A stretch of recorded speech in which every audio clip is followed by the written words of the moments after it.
So I want to make this video to address people who say that there's no shared European culture or European civilization or any of these things. Now, for starters, people who say this are often talking in bad faith. They're arguing in bad faith. Like they very often know that yes, there is such a thing. It's just that they personally seek to destroy it. They don't want it to exist anymore. So of course they're arguing that it doesn't exist and never has existed because they don't want it to exist. So like this is frankly a bad faith argument. And I think they know damn well that they're lying. At least most of them do. But for argument's sake, I want to get into the reasons why European civilization does exist and why there are commonalities. And I'm talking both Europe itself in the literal sense, but also European civilization in the broad sense, including, like Canada, United States, Australia, New Zealand, Siberia, Argentina, Uruguay, Southern Brazil, etc. Plus, you have white South Africans too, and arguably Chile. And yeah, I mean, to the extent to which other Latin Americans we count is like certain other Latin Americans, like white Latin Americans in other countries, or Castizos or what have you. It's debatable, but my point is, okay, and this is going to be a recurring theme in this video, is that yes, there are edge cases. Yes, there are gray areas.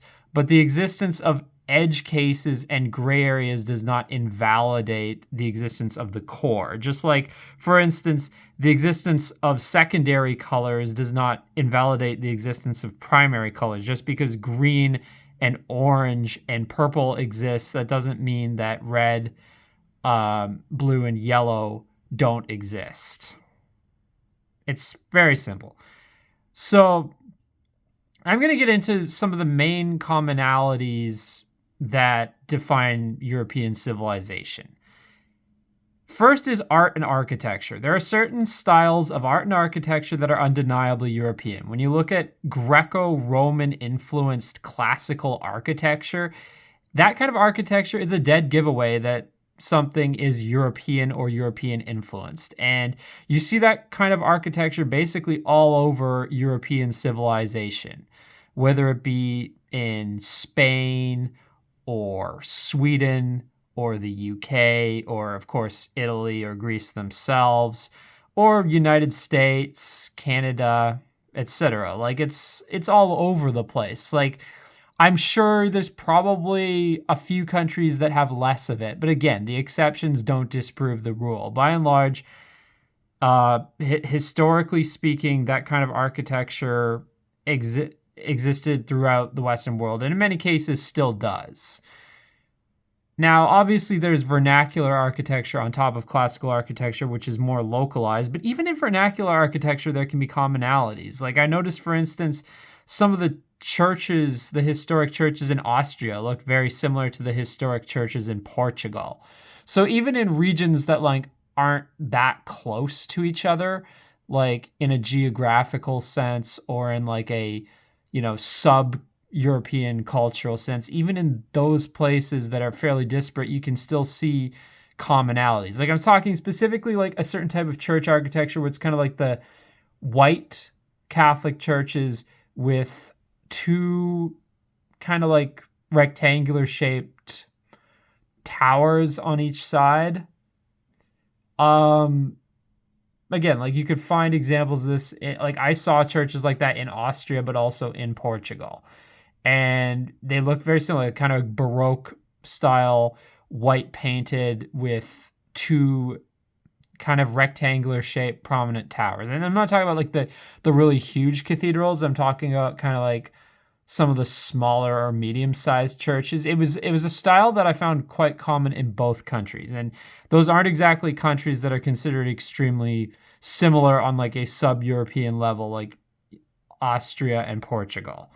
But yet, I noticed the similarities. Also in artwork, classical artwork, sculpture, the prevalence of realistic looking sculptures of humans, animals, and that kind of artwork, sort of realistic looking artwork. I think that's more of a European trait. Like insofar as humans and animals and plants and places and various things are depicted in other cultures, the artwork it tends to be less realist in nature. Like say East Asian artwork. A lot of Islamic artwork shies away from depictions of humans, animals, or anything because I think a lot of that is considered haram, especially in mosques, but even outside of mosques. But you do see some of that in the Islamic world. But what was interesting when I saw some depictions of like humans and animals in like the Moorish artwork in Spain, which was built by the Muslims, it looked less realist than the European artwork. And again, obviously, like Spain, Moorish architecture is an example of like, yes, there can be fusions of like Western and non Western influences in one place. But again, the existence of edge cases in that regard doesn't invalidate the existence of the core. And even within Spain, like a place like Madrid is much less Moorish influenced than a place like Granada in terms of the architecture. But even in Granada, like I'd say it's a mix of North African and European architectural influences. Like there definitely are plenty of European architectural influences. Like if you look at like Granada Cathedral, for instance. And yeah, it's kind of again like edge cases don't invalidate the core. And at the same time, yeah, like you could argue that like North African architecture in general probably has more in common with European architecture than a lot of other types, like historically. Like I'm talking about historic architecture here. I'm not talking about stuff built after World War II.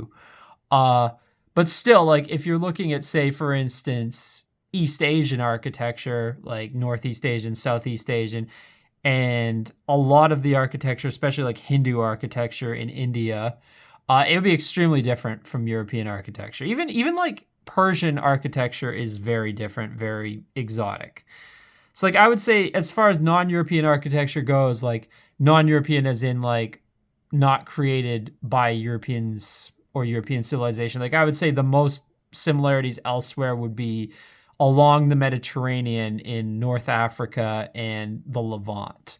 And also obviously Turkey. Yeah, like Turkey has some very similar, and as I said, Turkey's kind of an edge case anyway, like it's kind of in a gray area. Whereas yeah, even ones I'll grant like there's some similarities in like North African and Levant architecture, but when you get into like say Persia, like Iran, it starts looking very, very exotic, like very different from European architecture. It's beautiful. Like I love their historic architecture, but I'm saying it starts looking very different when you get to Iran or Iraq for that matter, because there's a lot of Persian architecture there too, like the mosques and things like that. Um, but yeah, I mean, the point is there are commonalities in European style architecture. And even in places like say North Africa and the Levant, you see less of like, for instance, realistic looking sculptures of people and animals and stuff like that. Like some of that is considered more haram in Islamic culture. And insofar as it does exist, it often was built by European colonialists. And again, like Turkey, that there, yeah, like in Istanbul, there is plenty of that. But again, Istanbul is technically geographically, like the old part of the city is technically within Europe, like geographically speaking. And I do see Turkey is somewhat of a gray area in a cultural sense too. But I mean, it's becoming more Middle Eastern over time though, because of Erdogan and the policies he's pursuing. But nonetheless, historically, I would say Turkey has always been like that. And even today, I think there's differences on a subnational level. But again, I digress. Like that's kind of a separate topic for a separate video, like really going into detail about Turkey there. But my point is, yeah, okay, architecture and art would be a commonality, especially of the classical, like Greco-Roman style architecture. And even the vernacular architecture, for that matter, there are certain motifs that are uniquely European. Like, for instance, okay, like half-timbered buildings, like that style that you'd associate with countries like Germany or England or Switzerland, even places in Scandinavia like Denmark, Sweden. That's France also. There's even some of it historically, like in the historic architecture of like Spain. Like that would be a distinctly European style. Like there's bizarrely, I've seen similar architecture in Kashmir, of all places. That seems to be a bit of an anomaly, though. Yeah, like there's some historic architecture in Kashmir that looks almost German, like half timber buildings. It's really weird, but that's like the only example I've seen of that, of like a non-European civilization. Maybe I'm wrong. I don't know. Correct me if there's more, but I'd say that would be an exception, not the rule. And again, you do get certain bizarre similarities that are like seemingly coincidental. Like, for instance, there are some similarities between Scandinavian stave churches, which are based on like the previous pagan architecture, and some of the Buddhist temples that you'll see in Southeast Asia, like in Thailand, for instance. And that's like, that I think is just kind of like a bizarre historical accident that they look so similar. I don't think there's any actual interaction or inspiration between these two cultures that caused it, but it's kind of interesting. But it's like, again, the exceptions don't disprove the rule. Like, obviously, yes, there are bizarre exceptions, sometimes coincidental, sometimes not, but the exceptions do not disprove the rule. So yeah, the next would be religion. Europe is and European civilization is historically defined as Christendom. Now, obviously today, Christianity has spread a lot more, but it doesn't change the fact that for many centuries, Europe and European civilization were the vanguard of Christianity. Like, yes, there are always certain small populations of Christians in the Middle East and Ethiopia, and I believe there may have been small historic Christian populations even in China and India that dated back to before European colonialism. But these were just relatively small populations that weren't terribly influential. Like even Middle Eastern Christians, they may have been the most influential outside of Europe prior to European colonialism, like prior to the Age of Discovery, Columbus, and eventually like the wider European empires. But how much of an impact were Middle Eastern Christians really having during that time period? Like they were essentially subjects to Islam, and it was really Europe who spread Christianity with colonialism, with the Age of Discovery. And we could debate all day about whether that was morally just or not, but it's kind of beside the point. Like, my point is that Europe was basically for like the vanguard of Christianity for a very long time.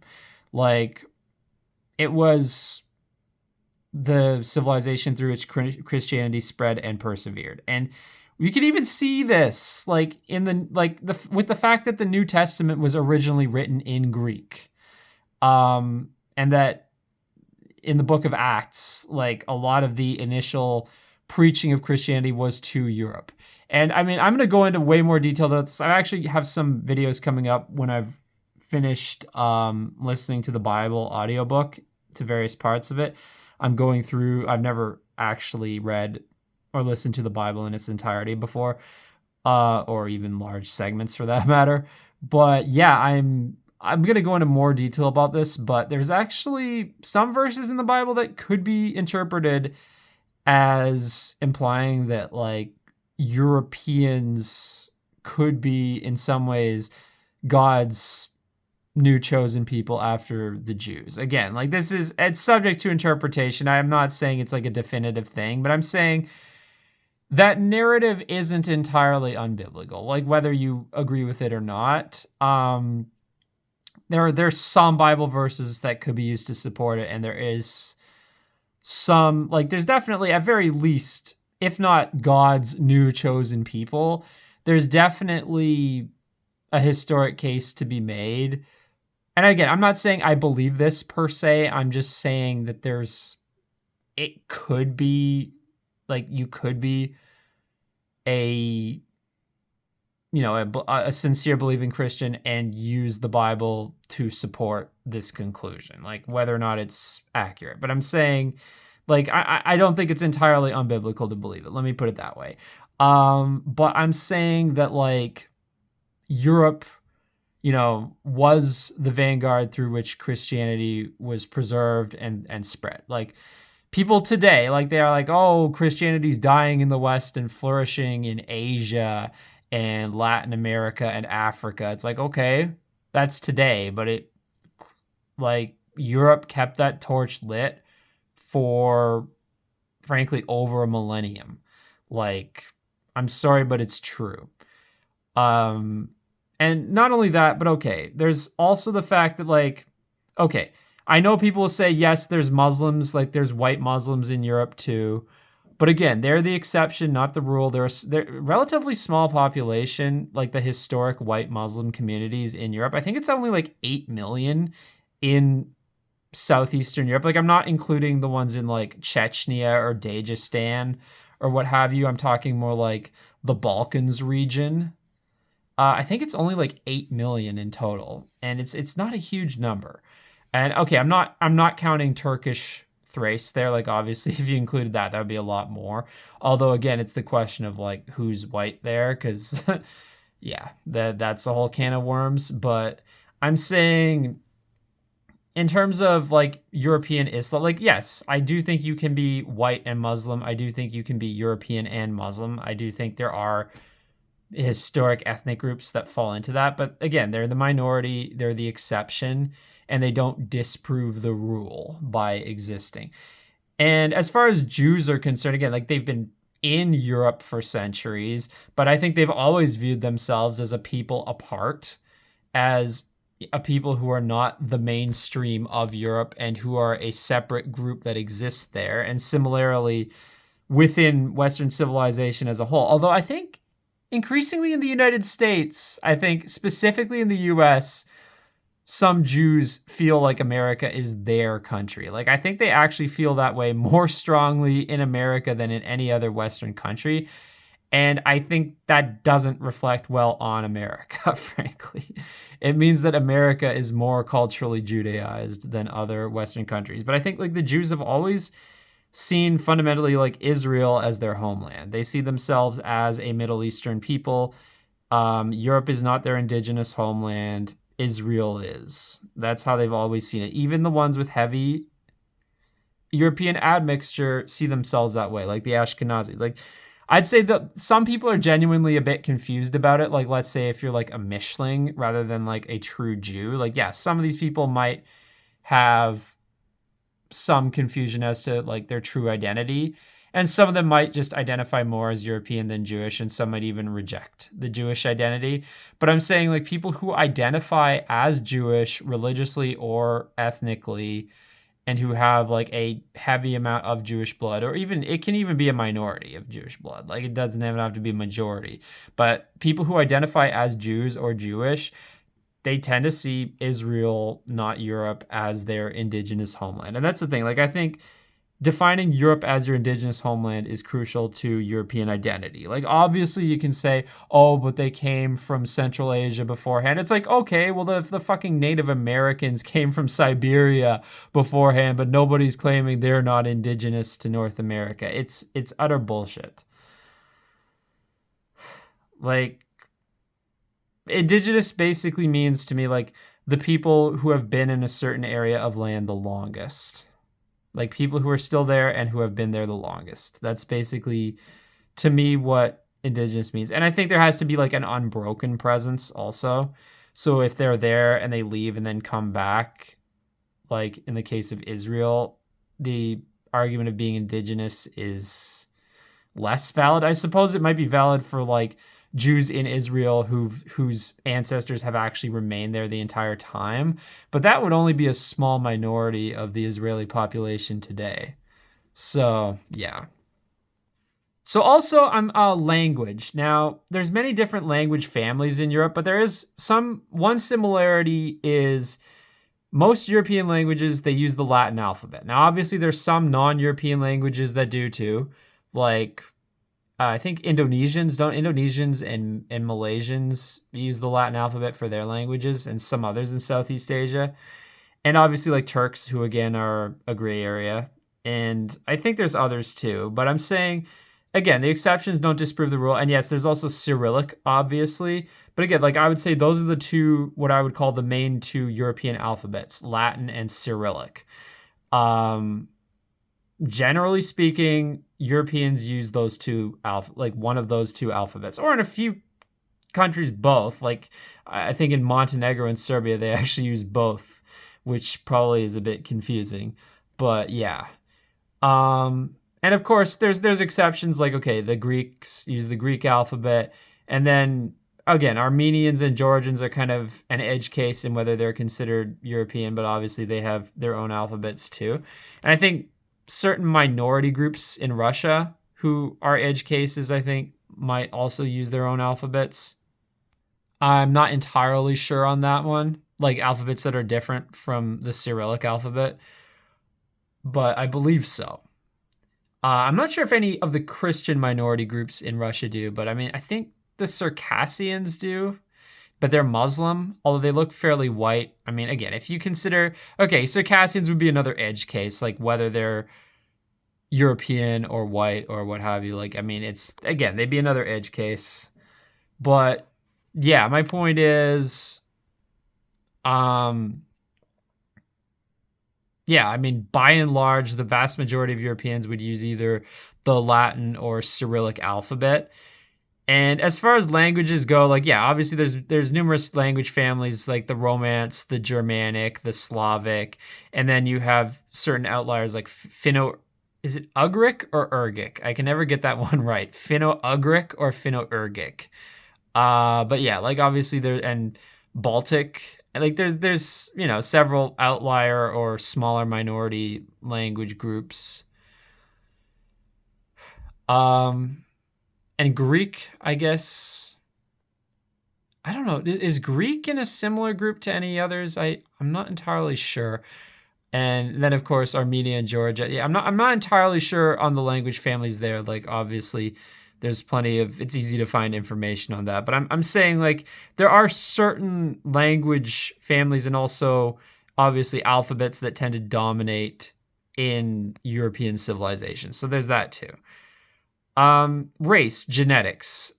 This is again one of the more obvious ones, but Europeans do tend to cluster together racially. In racial maps, we can see this. Obviously, there's edge cases and outliers, like say like Cypriots, Armenians, Georgians, and then Turks, and such, like who are often considered non-European, but who cluster in that gray area. And some Europeans will cluster in a little bit toward that gray area too. Like I've seen some like examples of Southern Italians or Portuguese or what have you clustering in a little bit of a gray area. And then like, of course, Jews will often as well cluster in that gray area. But I'm saying despite that, like there are some who cluster very much within the European sphere, like genetically, like say, Germans, British, Irish, French, Scandinavians, Dutch, Polish, Baltics, Czechs, Slovaks. Like a lot of these people, they will cluster like very, very strongly within the European sphere. And then others will cluster fairly strong, like pretty strongly also, like say like Northern Italians, like Northern Spaniards, Hungarians, Russians. And then you have a few that are like slightly more outliers, but still within the European sphere, like genetically, like say Southern Spaniards, Southern Italians, Greeks. And then you get the more like real edge cases, like say Cypriots, Armenians, and Georgians. But by and large, like you can see on genetic maps how Europeans and European descendants cluster together. And obviously in the New World, you'd get other types of edge cases as well. Like say in Latin America, a lot of like Castizo people who also will have Native American or Black DNA more so than like their ancestors in Europe would have had. Like, well, obviously their ancestors in Europe wouldn't have had Native American DNA at all, but could be tiny amounts of Black DNA in Europe, whereas in Latin America it would be significantly more. So it's like, yeah, you get edge cases to like Castizo people, for instance, in Latin America, and you get edge cases, frankly, in Anglo countries too. Like on the individual, on the level of individual people, yes, and even in Northwestern Europe, you do have edge cases historically on the level of individual people. Like there were individual like Mishlings who were like part Jewish or what have you, or even maybe part Gypsy could be a thing even in Northwestern Europe. I'm not sure how common that would be historically, but I'm saying, yeah, there have always been edge cases on the individual level, but like a few, but those were not the norm, at least not in most countries. And the existence of edge cases doesn't invalidate the existence of the core itself. It just means that, yeah, obviously things are changing now with immigration. But again, when speaking about European civilization, these people, they don't try to just invalidate its existence in the present tense. They try to invalidate its existence in the past tense also. Like they try to project the present onto the past. And it's just very historically inaccurate. It's extremely historically inaccurate. Like to take these like outlier edge cases, who in many cases are a very small minority, and to say like, oh, this means there's no such thing as European civilization. Like it's utter bullshit. It's utter bullshit. And they don't try to do the same thing as much for like, say, China or Korea or Japan. Although I'm sure some people do, but I'm saying it's not nearly as common. Like, I mean, in the case of China, for instance, there's definitely some intermixing there. Even Japan and Korea, like again, these are some of the most monoethnic people, monoracial people on earth. But even in these cases, it's not always absolute 100%. Like you will get the occasional case where a little bit of Caucasoid DNA slips in there, like a little bit of Uyghur or some sort of like, Caucasian type Central Asian or whatever DNA slips into the occasional Chinese person or what have you. It happens. So even in their case, like not all Chinese are 100% racially pure, but like most look it, but they're not all exactly absolute 100%. They may be like on average like 99 point whatever percent. But again, like the same is true for many ethnically Northwestern European peoples. So again, like I mean, my point is like it's just bullshit. And even within animals, like I looked it up, and among animals, animal species are often considered like purebred of a certain species if they're over 99%.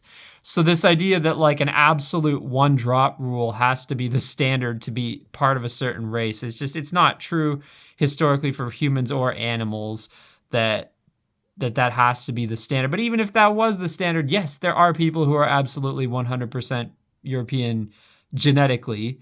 Who knows? They could be the majority in certain countries, at least historically. I don't know. But I'm saying, yes, they do exist, as they do with like East Asians or Africans, for instance. But yeah, like moving on. Okay, like I think, yeah, race is a factor too. It's not the only factor. Like some people try to like boil down European civilization to just being racial, genetic, and nothing else. And I don't agree with that, but I do think it is a factor, and it is an important factor. The next is climate. Now, obviously, there's many different types of climates in Europe, but I think what they all have in common is almost everywhere in Europe has some sort of winter, even if in some places it's a very mild winter compared to others. Nowhere in Europe is truly tropical. Like even the places that come the closest, like southern Portugal, still has a bit of a winter. And I guess, okay, technically there's the Canary Islands and Azores and Madeira, but I think even they aren't truly tropical. They're more like subtropical. They would definitely come the closest of anywhere that's in Europe proper, or like islands are often considered part of a continent if they're part of its civilization and relatively close by. So I guess in that case, yes. I mean, that might be the one exception, sort of, but even they're not totally tropical. They're just subtropical. But even still, again, edge case. They're not, the one exception doesn't disprove the rule. Like Europe itself is generally non-tropical. It has a variation of climates, like everything from Mediterranean, like Mediterranean, which is kind of like in some cases subtropical, all the way to like Arctic, with like plenty of temperate climates in between. But I'm saying, by and large, you're like, yes, you can define European civilization in the vast majority of cases as being non-tropical. And I think that is an important thing, like that we're not a tropical people. Like it does define our mentality. Like I think even Mediterranean culture is different from tropical culture in terms of the mentality. Like there is a more somewhat relaxed attitude in Mediterranean countries, but it doesn't go quite as far as in many of the tropical regions of the earth. Like if you look at like the concept of like African time, there's a video on YouTube explaining this. It's like, yeah, that's very different from like the concept of time in like Spain or Italy or Greece. So, I mean, I think it does affect the mentality. It affects the culture. Like, it affects the architecture. Like, I think in tropical climates, there's a tendency to be very laid back. And I think we're not as laid back as they are. Even the Mediterranean countries aren't as laid back as many of the truly tropical cultures are. And again, I'm not saying tropical cultures haven't built great architecture. Like there's obviously great architecture in India and Southeast Asia. Great historic architecture, as well as in like, you know, built by the Mayans and the Aztecs. But I mean, like, it's just kind of a different vibe, I would say, which is also partly why I do question, you know, with Latin America, I think it's a kind of, in many regions, a distinct civilization. It's kind of related to European civilization, but kind of a tangent of it. You could call it, I know it's insulting, but like a bastard child of European civilization. It sort of is. Whereas certain parts like the Southern Cone feel more European, but that's exactly it. Those are the less tropical parts. So that actually reinforces what I'm saying, like that, like being not tropical is a distinguishing feature. And again, like you can point to exceptions like Florida or parts of Northern Australia, which are truly tropical and not just subtropical. Like I think technically the very southern part of Florida is the only part of Florida that's actually considered truly tropical and not subtropical. But regardless, I mean, the exceptions don't disprove the rule. And furthermore, it's not like the majority of the American population or even more than a small minority lives in Florida, like as an overall percentage of the U.S. population, or Hawaii for that matter. And again, Hawaii was never majority white, and I think race mixing has always been ubiquitous there. And I think there's a legitimate question of whether Hawaii is truly part of European civilization. I mean, it's kind of, again, it's a gray area, it's an edge case. I would say more so than even Florida for that matter. But yeah, I mean, I do think our mentality, our culture does come from evolving in colder areas and thus having more of a sense of high trust, low time preference. You know, my trust is high, my time preference is low. Like that's kind of the European way. And I think, again, other cultures in colder climates have evolved in similar ways, and I don't begrudge them that. That's why I think many Europeans do see some commonality with like Chinese, Koreans, and Japanese, because they're also more advanced, like at least historically advanced peoples. Like a lot of peoples are becoming more advanced today who weren't historically. But I'm saying cultures that are advanced both today and historically for most of history, putting aside the embarrassing like 19th century of humiliation and shame for China. But and I guess Korea, to an extent, too, was impoverished at the time as well. I mean, I guess Korea was more humiliated at the hands of Japan in the early to mid 20th century. And then China was humiliated by both Europe and Japan. But yeah, I mean, putting aside that period of history, which was definitely a dark period of history for East Asia, I mean, putting aside that, which is really just a period of like, 150 years, give or take. But in the grand scheme of things, for most of history, Northeast Asia is kind of more like Europe in the sense of being a more advanced and like, low time preference, higher trust kind of civilization. And I think those commonalities do exist partly because we evolved in at least somewhat similar climates, like geographically.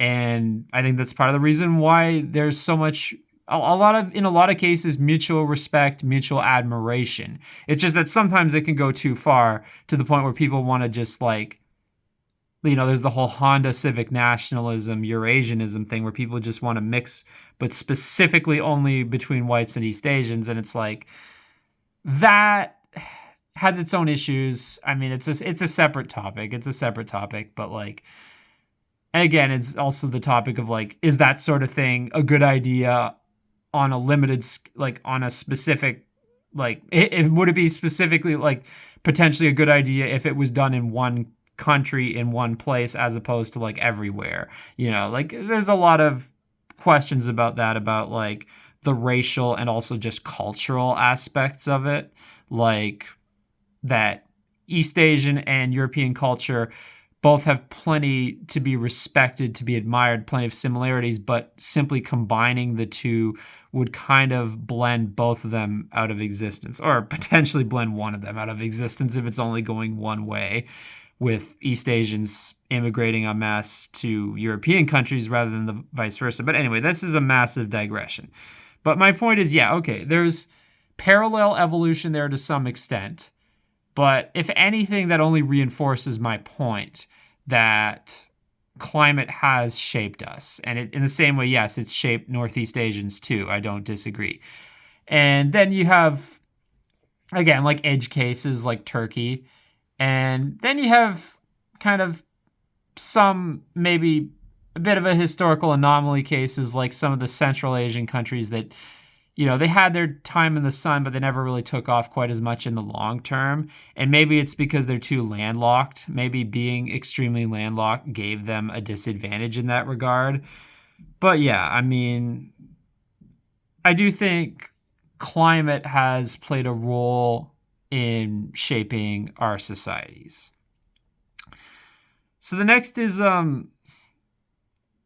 interaction of elites. Like I think our elites, like our monarchs, our nobility, our aristocracy, have historically interacted a lot. Like if you go to like historic castles and palaces in Europe, you see, when you read the information there or you listen to the audio guide, you notice, or even read about this on Wikipedia or wherever online or in books, you'll notice there's just been so much interaction between the nobility, aristocracy, and royalty in various European countries. Like they're always mingling with each other, having kids with each other, interbred with each other, like from England to Spain to France to Italy to Germany to Scandinavia to Russia to like Poland, like basically all over. Like, I mean, there's been so much of this routine like interaction and mixing between the elites. And I think that's definitely an important thing that has contributed to the common sense of there being a European culture. Like some of it is like top down in that sense, but I don't think making it being top down necessarily invalidates it. Like I disagree with like the populist premise that like all genuine culture is bottom up, not top down. I kind of think that's bullshit. And it's sort of ironic considering the extent to which populists venerate Trump, who's part of that elite. But I'm saying that, like, I do think the interaction of our historic nobility, like aristocracy, monarch, like royalty, all these people, like, I do think that has contributed to the sense of there being a common civilization, a common culture between the different European countries and also the European diaspora. Although I think to a lesser extent there, because I didn't see as much interaction with like the nobility from the New World, although there was some. There's definitely some, like with like, it's just that we haven't had like our own monarchs to the extent they had, so I think there was less of that specifically. How many historic times have there been when a monarch ruled from the New World? I guess like there was Brazil. Like there was technically when the Portuguese monarchy briefly moved to Brazil. I think it was to Rio de Janeiro. But again, that's the exception, not the rule. But yeah, even it's not just the monarchy, it's also like the economic elite, but like the aristocracy, but you especially see it among the monarchs, like the royalty, like kings, queens, princes, princesses, dukes, etc. Like you especially see it among the royalty. Um which is partly why they were kind of inbred, but yeah. So there's that too. Music, like I think classical music. There's classical music. There's a distinctly European style of classical music. Everyone knows what I'm talking about, like Beethoven, Bach, Tchaikovsky, Mozart. And granted, yeah, some European countries are disproportionately overrepresented. Like I'd say Germans, Austrians, Italians, Russians. I would say those ones would be the most overrepresented in European classical music. And I think it's interesting how greatly represented the Russians are in particular, because Russia is sometimes considered an edge case in whether they're part of European civilization. But in the case of classical music, they're not an edge case at all. They're very much like at the center of it. Same with literature. And I could also add that like this idea of like the European literary canon. Um, Again, like classical music, like again, some cultures are more represented than others, but I think there's still some of it throughout the vast majority of Europe. Like there's some like fewer, but still some in like say Scandinavia or Iberia or even like British Isles. Now I'm not sure how many classical composers there are from like Southeastern Europe, like Greece or the Balkans.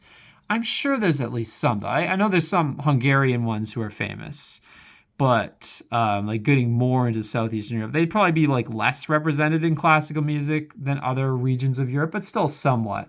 And again, obviously there's edge cases. Like obviously there's some composers in European classical styles who are not of European background. But again, these are just edge cases. And again, they'd be overwhelmingly in countries that are edge cases to begin with, like say Turkey, for instance. So yeah, but I mean, by and large, classical music is like European style classical music. You know it when you hear it. Like obviously, there's classical music from other countries too, like East Asia, like Chinese classical music, but it's definitively a different style. It is definitively a different style of classical music. Like there's plenty of motifs. Again, like I don't know musical theory. Someone who knows musical theory could explain this much better than me. But it's like, does it even need to be explained? Because it's like you kind of like you know it when you hear it. Like you know European classical music when you hear it. So there's that, and there's also like obviously folk music, which again might be like a bit less distinct because there'd probably be more similarities with like European styles of folk music versus non-European styles, like say like Mongolian or like Central Asian or what have you, or Middle Eastern folk music. Like there'd be more similarities there, but still there are certain styles of folk music I'd say are very definitively European, like Celtic style folk music, for instance, or like say like Scandinavian style, Germanic, etc.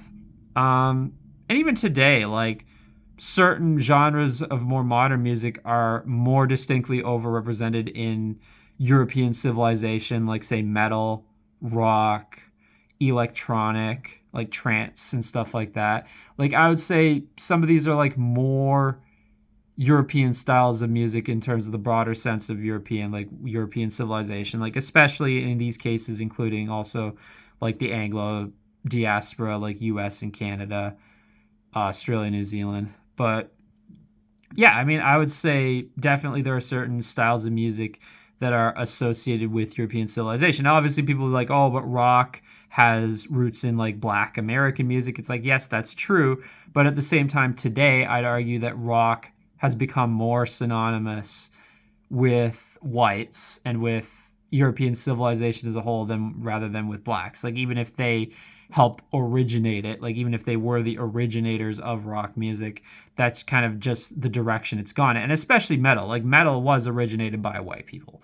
Black Sabbath, white. They're all white. White Sabbath in that regard. They're a bunch of British blokes from Birmingham. That reminds me, I need to watch the new Peaky Blinders movie. But yeah, Birmingham. But yeah, and same with Judas Priest, also from Birmingham. So yeah, that's basically where metal originated. White. Again, like all the original 70s metal bands were like, I think, as far as I know, totally white. Like Black Sabbath, Judas Priest, Motorhead, like British too, like all specifically English, I think. Were any of them technically, ethnically? I think, okay, there were some who were like technically had some, like Tony Iommi. Obviously, that's an Italian name, but I mean, nonetheless, like, yeah, he had Italian ancestry, but nonetheless, they were all white, and all from England. And same with like, okay, even if you start getting slightly later, like Iron Maiden and Dio, and Ozzy's solo stuff, like again, like predominantly like that style of traditional classic metal was like extremely white, and often specifically British, like aside from Dio obviously, but yeah, like specifically English, actually, not even just British, but like English specifically. I don't know off the top of my head which region of England Motorhead came from, but yeah, it would be interesting to find. I'm gonna look that up after I'm done this video. But yeah, my point is like not just classical, but like other styles of music, like metal in particular, I think have very white European roots, and even rock in the broader sense, even if it has black roots, has like gone on to become a genre that, like broadly speaking, is mostly associated with white people, with people of European descent. So there's all that. And finally, there's just simply, which is the weakest argument, but still an argument, just simply the geographical existence of Europe. Whether Europe is a continent or a subcontinent, it's kind of beside the point, but it does exist as a geographical entity, and it has clear boundaries, like at least the continent itself. It gets a bit more arbitrary with like which islands are part of European civilization, but with the actual continent, it's not arbitrary. Like there's clear geographical barriers. There's the Mediterranean Sea, including like the Strait of Gibraltar. There's the Bosporus Strait, separating European Turkey from Asian Turkey. European Istanbul from Asian Istanbul. Even the signs in Istanbul say European side and Asian side. They do use the word European even in Istanbul in that context. I know, I've been there. So, yeah. Technically, only time in my life I've been to the Asian continent. And then it was only for like an hour. But yeah. There's the Caucasus Mountains are the geographical boundary in that region, in the Caucasus. And then finally the Urals to the east. And also, yeah, the Caspian Sea, like the Black Sea, the Caspian Sea also form. Like there is a clear geographical boundary. Like there's a few areas where it gets a bit ambiguous, like say the very southern end of the Urals, like between the southern end of the Urals and the Caspian Sea. Like granted, okay, I'll grant that the geographical boundary gets more ambiguous in that one specific spot. But other than that one specific spot, there are clear geographical boundaries. Now, whether you consider it a true continent or a subcontinent is beside the point. Like some people consider Europe, Africa, and Asia one continent, like a supercontinent. It's the same as like, oh, the Americas, like, oh, it's a continent, not a country. It's like, most people consider it two continents, but it's like, yeah, fair enough. Like whether, like a lot of people would say Eurasia is a continent, then Africa is another continent, then Afro-Eurasia is a supercontinent.